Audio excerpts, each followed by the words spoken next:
Good afternoon folks, 21st Century Caveman here. Hope everybody's safe, hope everybody's well. So today we're in the small bedroom and I'm just going to give you a quick scout around. So this small bedroom then, I haven't been in here for, well, best part of a year really. So I'm just getting the camera to focus, there we go. So I've been using this as a storeroom. So it still needs one or two little bits finishing off basically, and they'll be done very shortly. Now, one of the things you will notice is the fact that the ceiling has been boarded over. Now, I boarded this over about a year ago using 15mm plasterboard. It's the thickest plasterboard you can get, and the reason I did that was for its insulation values. This has got a flat roof and the house in summer is very hot, but in winter it's very cold. Now I want to take this to the next stage. Now you're probably thinking, well okay, next stage is skimming it, and don't get me wrong, that is certainly one very popular option, but it's not your only option. And as a DIYer, if you don't want to employ a plasterer to do it, there is another way of doing it. But I must make it clear from the start that it will depend upon your priorities. Is your priority to get the job done quickly, or is your priority to save money? And the reason I thought I'd shoot this video and, take the ceiling over is because obviously we're in the middle of the C word. It doesn't show any signs of abating. Economies are in free fall. Loads and loads, hundreds of thousands, perhaps millions of people have lost their jobs. So money is very hard to come by. And if you're in a situation whereby you want to finish off a project yourself and you don't mind taking a little bit of time, and you're able-bodied and got a few basic tools, then this is something any DIYer should be capable of doing. So I just wanted to go through this with you, take you through the various steps and just show you an alternative but much cheaper way of finishing off this ceiling.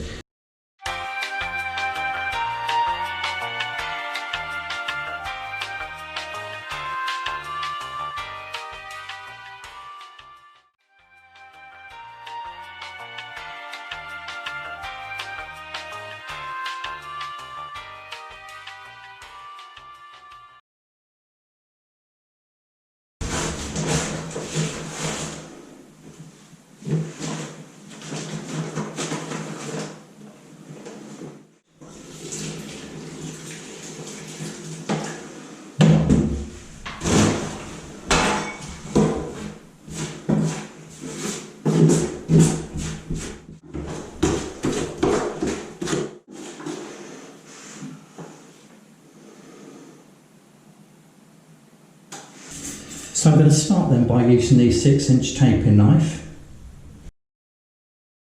So we're not trying to do anything clever with this then. I must make it clear that I am not an expert at all. I'm just a DIYer who likes to dabble in lots of different things.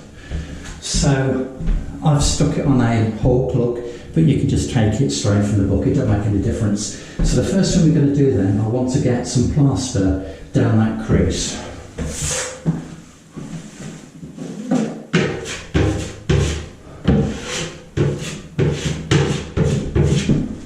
So we're not trying to do anything clever here.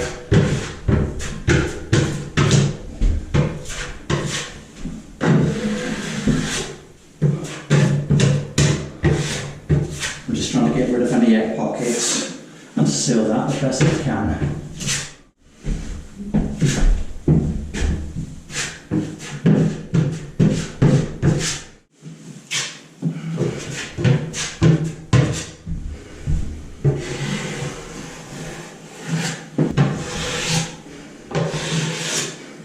Okay, so I'm quite satisfied that we've filled in the crease. So now what we're going to do, we're going to go and start putting a nice little band of plaster across that area there.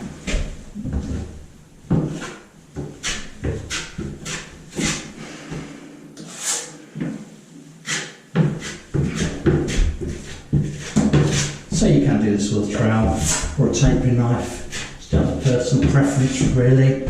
As I say, I've used both of these, both tools, and I prefer this. answer to, basically. And yes, if you're a clumsy git like I am, you may well spill some. But it's not an issue, is it, eh?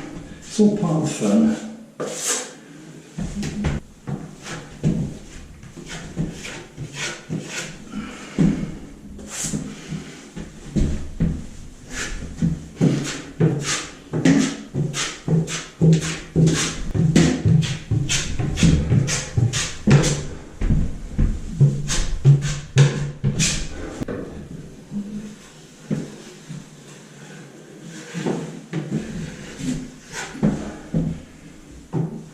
Now the thing is, you will put plaster on, but you will of course take it off again, as we're doing here.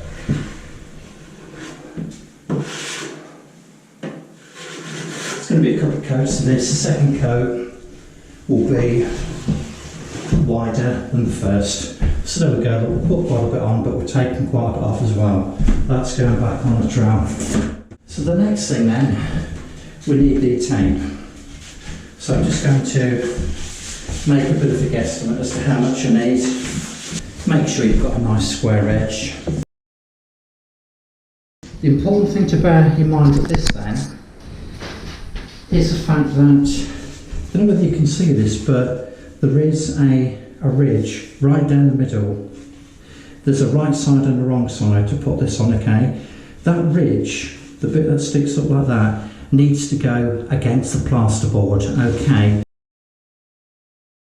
So as I say, I'm no expert at this, I'm just showing you what I know, and just to illustrate the fact that, you know, there's no science to this. If you take your time and think about what you're doing, anybody can do this. So I'm just trying to get the centre of the tape down the plaster, give it a little push, and once we're confident that we've got it nice and straight, just bring your knife along the tape like so. If you come to an obstacle like this, just cut it. As I say, I hope you can see what I'm doing all right.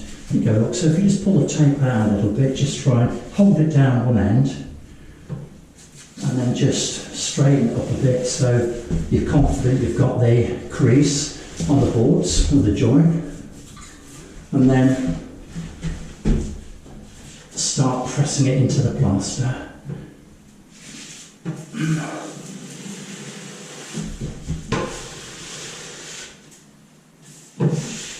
So carefully then, I'm just going to clear up the edges, put some pressure down the middle of this tape, just drag the knife over it, just to press it down, okay?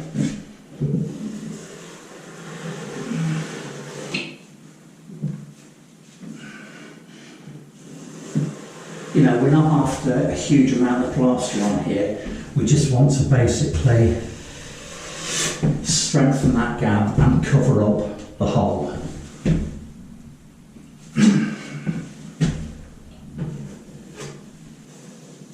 Now if you get the air bubbles in here, you've got to get a shot of them basically.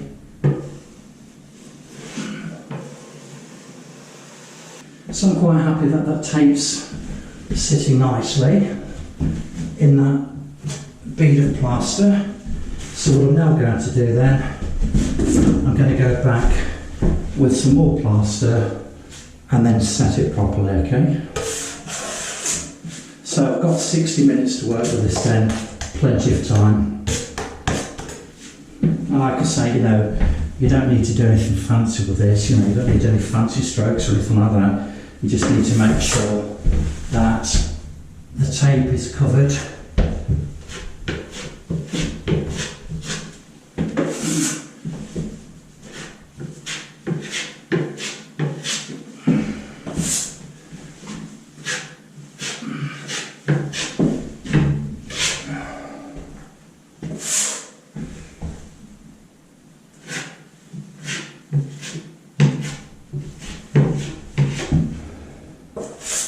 And even after you put a second coat of this stuff on, you probably still see the tape through the plaster anyway, and that ain't a problem.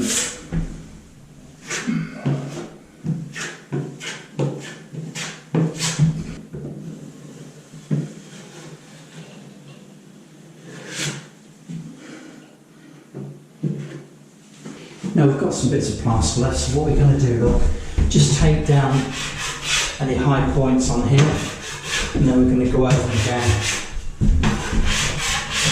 Just put another coat on there.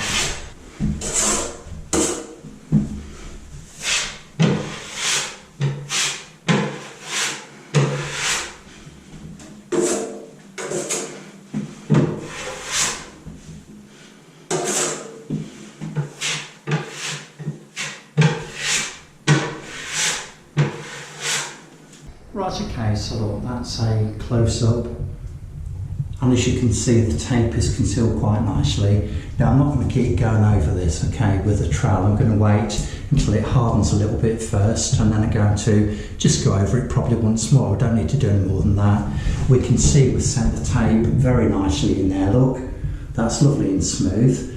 And so the second band of plaster is going to be wider, because let's not forget the fact that although there's a groove running down the middle and we've filled it out with plaster, there's still going to be a little ridge there which we may see. So if we make the band of plaster wider on both sides, it just means that it's going to be less visible when we walk into the room.